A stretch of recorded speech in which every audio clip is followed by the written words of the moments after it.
आज के इस क्लास में हम लोग देखने वाले हैं कर्वक पाठ के सारांश के बारे में। और आज के इस क्लास में हिंदी का जो पहला चैप्टर है पदखंड का, वो आपको बहुत अच्छे से समझ में आ जाएगी।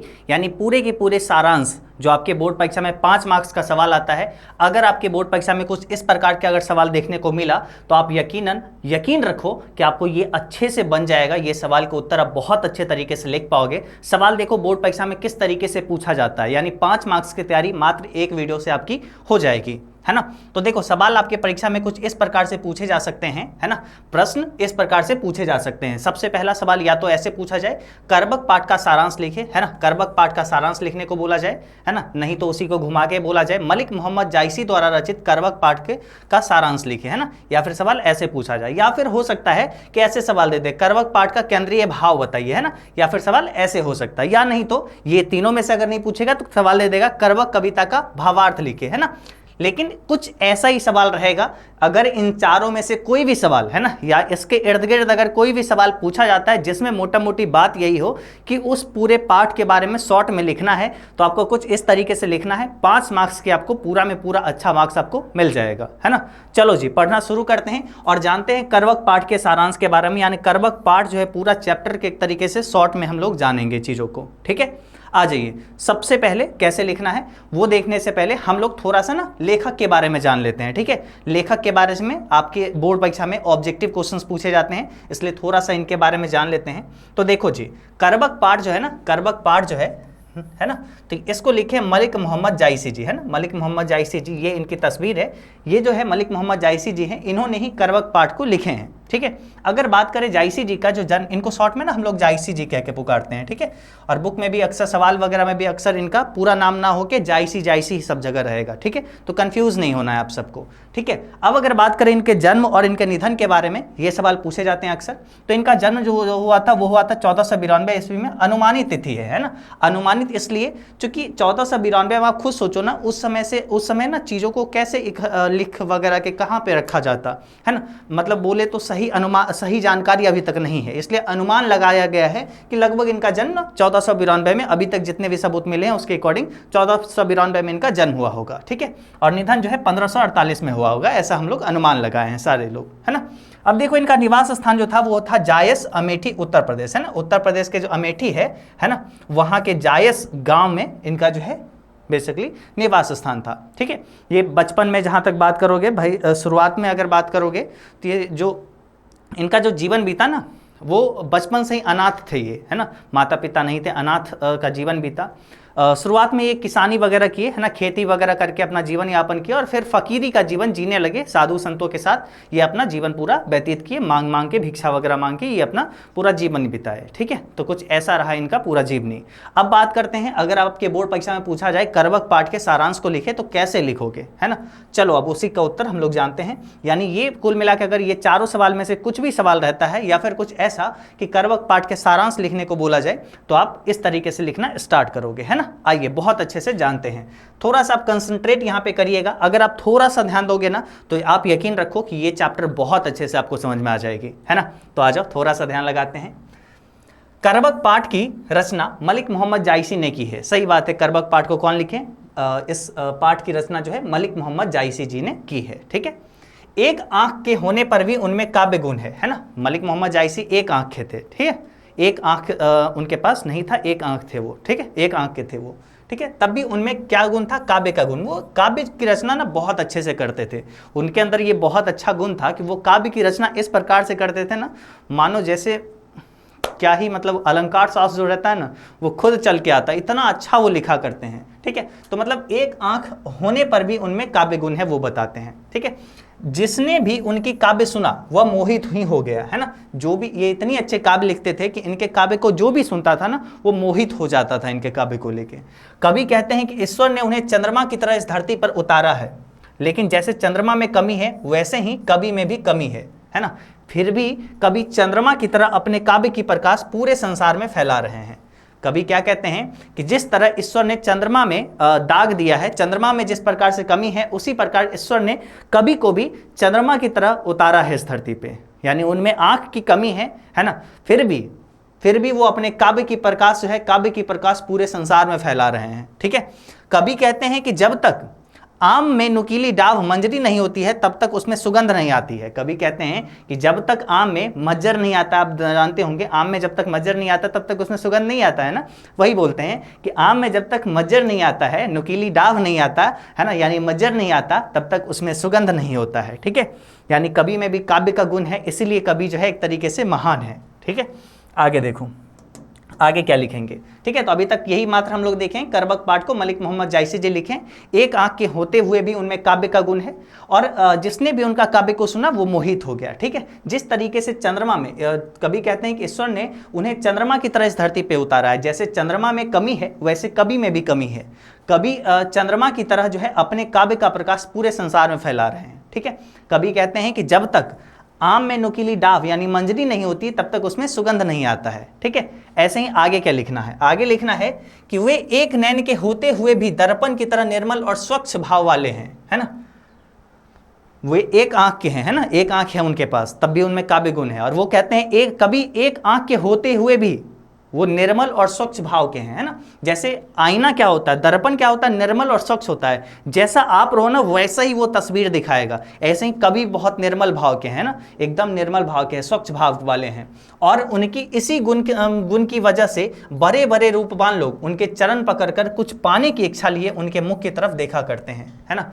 मतलब कवि देखो, कवि खुद कुरूप हैं, कवि बहुत अच्छे दिखने में बहुत अच्छे नहीं हैं, लेकिन कवि कहते हैं कि उनकी इसी गुण के कारण, है ना, वो जिस तरीके से दर्पण के समान निर्मल और स्वच्छ भाव वाले व्यक्ति हैं, उनके इसी गुण के कारण बड़े बड़े रूपवान लोग जो है ना उनके चरण पकड़कर कुछ पाने की इच्छा लिए उनके मुख की तरफ देखा करते हैं। ठीक है, मोहम्मद कवि यानी मलिक मोहम्मद जायसी जी हैं, मलिक मोहम्मद जायसी जी, मोहम्मद वही मोहम्मद उनके नाम है, उनका ही नाम है। मोहम्मद कवि ने यह काव्य रचकर जिसे सुनाया उसे प्रेम की पीड़ा का अनुभव हुआ। वो इतने अच्छे काव्य लिखते थे कि अपने काव्य जिसे भी लिख के वो सुनाया ना, उन्हें प्रेम के पीड़ा का अनुभव हुआ। उन्हें प्यार में क्या दर्द होता है, प्रेम में क्या दर्द होता है, उस दर्द का अनुभव हुआ, है ना। आगे देखो, इस प्रेम कथा को कवि ने रक्त की लेई लगाकर जोड़ा है। इस प्रेम कथा को जो कवि लिखे हैं, है ना, ये मलिक मोहम्मद जायसी जो इस प्रेम कथा को लिखे हैं, इसे वो रक्त की लेई से लिखे हैं, यानी अपने खून से, है ना, अपने बोलते हैं ये खून से लिखे हैं, अपने दिल की गहराइयों से इस कविता की रचना किया है। इसकी गाढ़ी प्रीति को आंसुओं से भिंगोया है और मन में यह समझकर, है ना, मतलब उसकी गाढ़ी प्रीतियों को आंसुओं से भिंगाया है। मतलब वो कहते हैं कि इसको बहुत ही दिल से हम लिखे हैं, इसको खून के रक्त से, अपने रक्त से इस कविता को लिखे हैं, इस काव्य को लिखे हैं, है ना। इसलिए जो भी इस काव्य को सुनेगा उसे प्रेम की पीड़ा का अनुभव होगा, है ना। और कवि जो इस इस काव्य की रचना जो किए हैं ना, इस कथा की जो रचना किए हैं, और मन में यह समझकर कि ऐसा कविता रचा है कि शायद जगत में यही निशानी बची रह जाए, है ना। कवि कहते हैं कि शायद कवि ना रहे लेकिन उनकी निशानी ये रह जाए, यही समझ के वो इस कविता को लिखे हैं। कवि कहते हैं कि कहाँ है वो रतन सेन जो ऐसा राजा था, है ना, बहुत बड़ा राजा था रतन सेन, कहाँ है वो? कहाँ है वो सुआ जो ऐसी बुद्धिमान वाला जन्मा था, है ना। कहाँ है वो अलादीन सुल्तान, है ना, कहाँ है वो सुंदरी पद्मावती रानी, है ना, कोई नहीं है, है ना। ये सब कहाँ गया? कवि यही सोच के काव्य की रचना किया है कि जो कवि नहीं रहेंगे लेकिन उनके काव्य का निशानी इस संसार में रहेगा, है ना। यही समझ के वो इस काव्य की रचना किए हैं। वो बोलते हैं कि इसको दिल की गहराइयों से, है ना, इसको लिखे हैं, अपने रक्त की लेई से, अपने रक्त से जोड़ जोड़ कर इस कविता को लिखे हैं। ठीक है, आगे लिखना है, यहाँ अब कोई नहीं है। यहाँ पे ये कहते हैं कि अब कोई नहीं है, वो चाहे रतन सेन राजा हो या वो सुआ हो, या फिर बात करे वो अलाउद्दीन सुल्तानू हो, या फिर बात करे वो पद्मावती रानी हो, वो सुंदरी, कोई नहीं रहा, है ना।